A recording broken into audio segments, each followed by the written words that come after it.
Yeah, Jake, first I just want to say these are preliminary initial exit poll results. These are surveys that we've done of voters who voted on Election Day, as well as the tens of millions of voters who voted prior to Election Day. This is a representative sample of the overall electorate. So we want to take a look at what the national environment looks like for voters voting in this midterm election. Feelings about the way things are going in the U.S.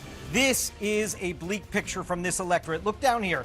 39% dissatisfied, 34% are downright angry. That's 73%, 3/4 of the electorate tell us they're dissatisfied or angry. Only 5% enthusiastic, 20% satisfied. Joe Biden's approval rating, a key marker in midterm elections. 45% of those voting in this midterm election nationally, 45% approve of the job Biden's doing, 54% disapprove. This kind of looks like what we've seen in a lot of the pre-election polling. He is upside down and he's well below 50% approval. What about Biden as a factor in your vote? Well, he is a factor for about half of those voting today. 18%, though, say the factor is they're supporting Biden with their vote today. 32%, a third of people voting in this election, say they're doing so to oppose Joe Biden. 48%, the other half roughly, say Biden's not a factor at all. And how about Biden policies? Are they helping or hurting the country? Well, according to these early preliminary exit polls, and again, some of these numbers may shift as we get more survey data in, 46% of the electorate says Biden's policies are hurting the country. That's compared to 36%, a smaller portion, who say his policies are helping. 16% say they're not making a difference at all. David Chalian, some brutal numbers for President Biden right there, Dan. And I have to say, the last one is, to me, the most significant. A plurality, 46% say Biden's policies are hurting the country. 16% not making a difference, which isn't exactly a resounding endorsement either. That's 62% of the people out there who think that his policies are hurting the country or they're not making any difference. And a third saying that they are using their vote, even though Joe Biden's not on the ballot, to show their opposition to him with regard to Congress or others. To me, though, the whole ball game is that first one. You know, we've covered politics for a long time, and yes, there are things that change a lot. One thing that has never changed is what we call right track, wrong track, whether people just feel good or not about the country. Yeah. And the fact that almost 75%, so 3/4 of Americans are either dissatisfied or downright angry, that is brutal. You know what this is lining up? Like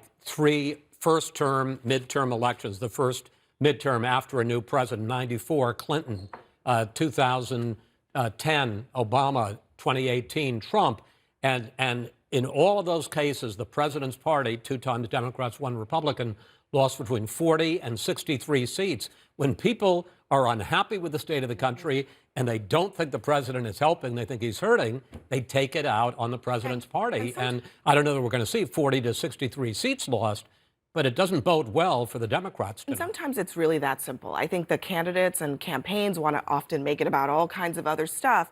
But when Americans are unhappy, and in this case, we know they are unhappy about the state of the economy and their pocketbooks, it really kind of boils down to that. And the party in power gets penalized for the sour mood that this electorate is. Well, I mean, and the reality here, I mean, this number, it's so 25% of people are enthusiastic or satisfied. That means that there are a heck of a lot of Democrats out there who are dissatisfied or angry. Absolutely. Let's go. David Chalian has some more numbers from the exit polls. David. Jake, we're taking a look at the issues that are driving voters' decisions in this election. We asked folks in the exit poll, and again, this is preliminary information. We'll get more as the night goes on. What was the most important issue to your vote? Inflation for 32% of the electorate. This is a national look at those showing up to vote today. Interestingly, abortion, 27% of the electorate said it was the most important issue of their vote. That's sort of a closer second than we've seen in a lot of pre-election polling. Crime at 12%, gun policy at the same place, 12%, and immigration down to 10%. But let's dig into that issue number one, inflation. We asked folks, what is the condition of the nation's economy? What you see here is that 3/4 of the electorate, 36% say not so good, poor 39%. Add that together, 75% of the electorate today says thumbs down on the state of the nation's economy. We also asked, has inflation caused harm to your family or hardship to your family? 20% of voters today across the country tell us severe hardship. Another 58% tell us moderate hardship. So that's combined together, nearly 8 in 10 voters are experiencing some kind of hardship. 22% say no hardship. And we asked, how does your financial situation compare to what it was 2 years ago? Sort of the classic political question.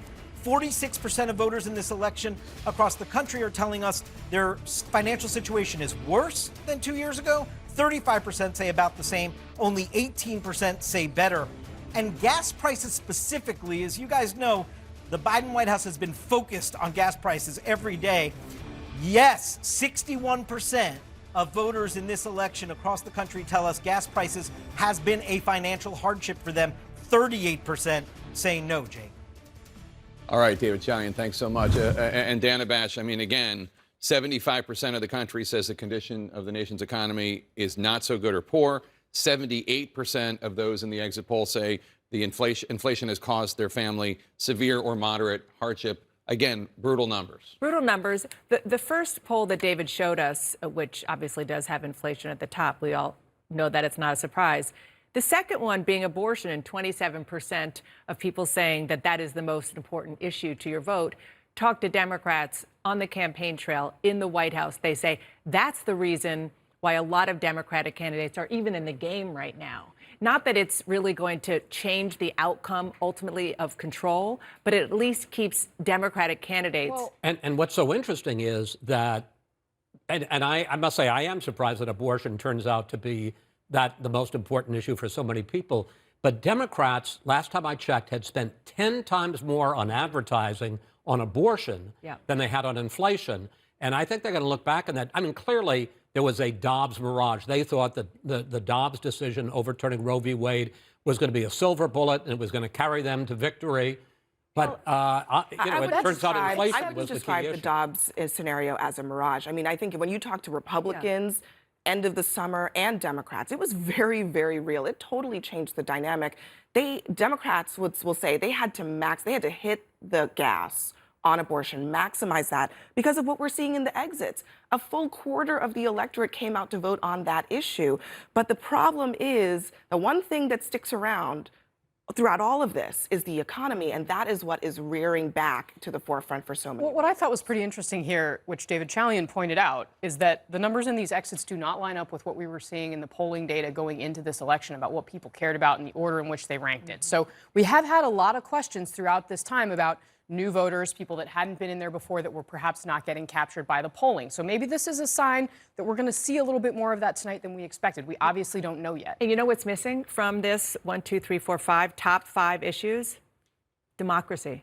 Oh, yeah. It's not even in here. It's not to say that it's not an issue for people, but it doesn't even come close. Well, I do think that when we looked at the exits where people said, I'm unhappy about the direction the country's going, I'm angry. I wonder how many of that is people who are angry about the state of our politics. Oh, the state of our politics. Yeah. No, absolutely. Well, it's tough to read these poll numbers without more detail. Obviously, abortion, 27%. We don't know that they're all supportive of abortion rights. I'll tell you, though, the partisans think those are all Sure, and it might make a difference in Pennsylvania, Michigan, et cetera. We're closing in on the first vote tallies of this election night. Straight ahead.